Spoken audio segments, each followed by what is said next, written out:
Hi, hello everybody.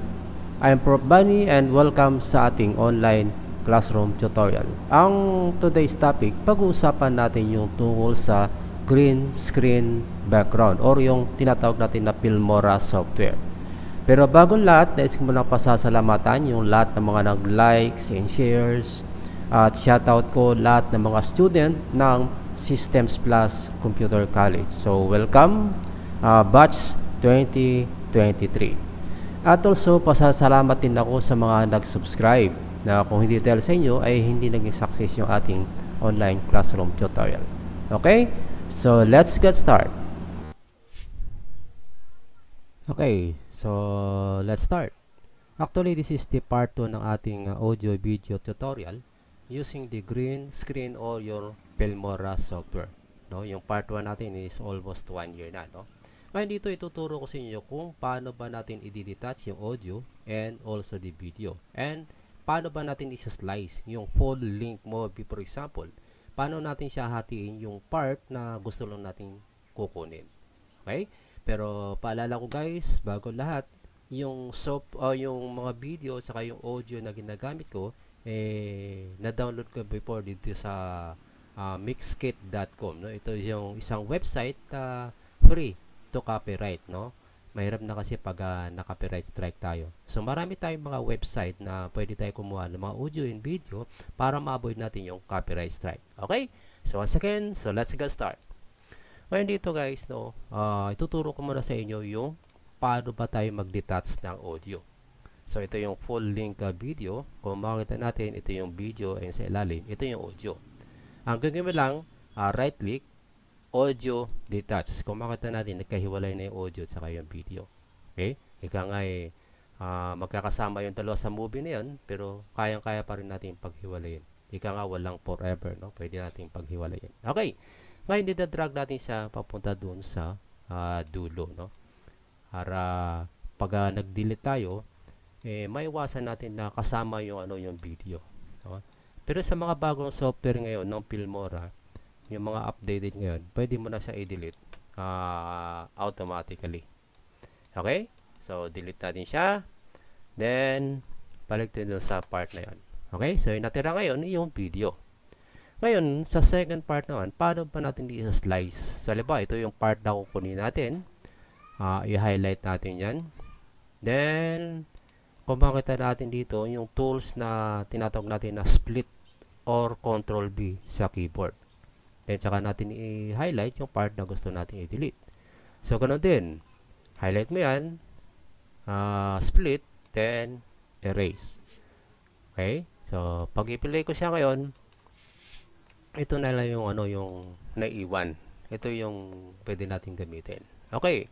Ngayon meron ako nagawa na kanina na halimbawa ito siya.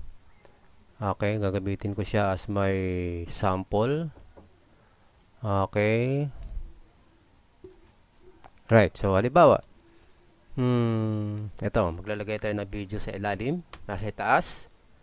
Then yung video, ito yan. Kung makita natin na green screen siya, no? So, ang gagawin ko lang, right click, green screen, then make parts of the clip transparent, then highlight, ko yan, yung green. Then, adjust natin yung intensity level para mag-mix dun sa background video natin. Then, pwede natin siya adjust sa punta ron. So, pwede na natin siya play.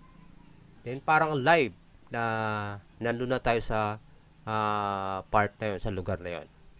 Okay? So, yun.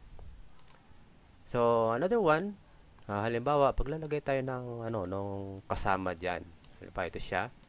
Lalagay lang natin sa ibaba. Same procedure, right click, green screen. Make parts para magiging transparent. Then, hit OK. So, adjust natin siya ng konti rito. Then once again, if you play, yan.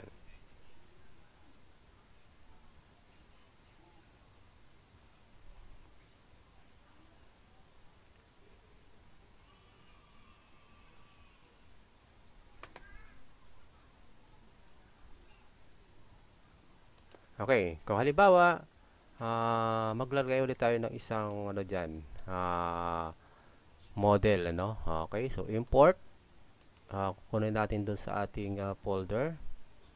Ito siya. Okay, siya highlight ko dito.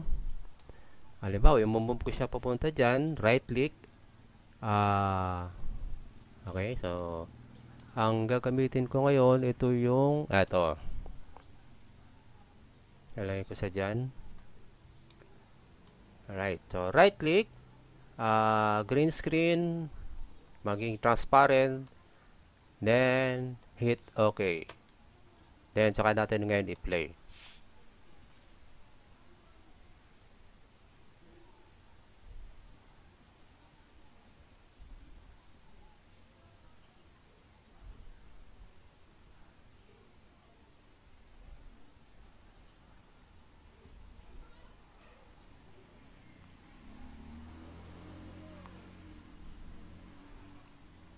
Okay.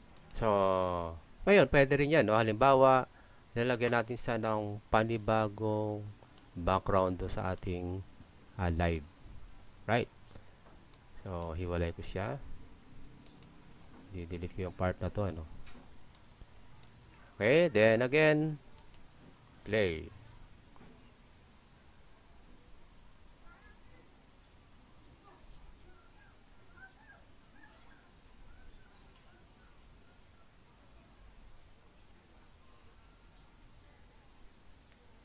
Okay, so that's it, no? So, pwede rin. Okay, palitan natin ulit ng background. Ito ang ilalagay ko ngayon. Again, play natin siya ulit.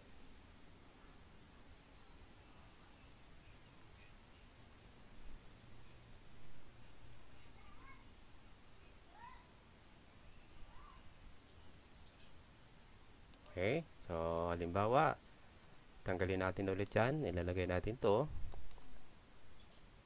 Okay. Then, maglalagay tayo ng isang image ulit na import.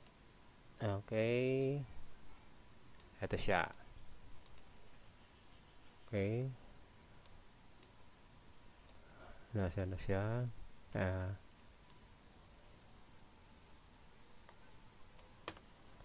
Okay, import image.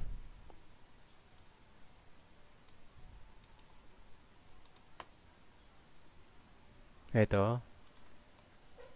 Okay, so right click, green screen, right, then tsaka mo ngayon i-highlight, then hit OK. Then play. Okay, so visible yun na pag-mix natin yung dalawang magkahiwalay na image. Right? So, halimbawa naman, another example, no? Tatanggalin ko siya. Parang dito tayo sa Times Square. Then, ilalagay ko yung sarili ko dyan. Okay, right click, green screen, make parts, then intensity. Then saka click. So kapag nag-play tayo, dalawang dalawang background.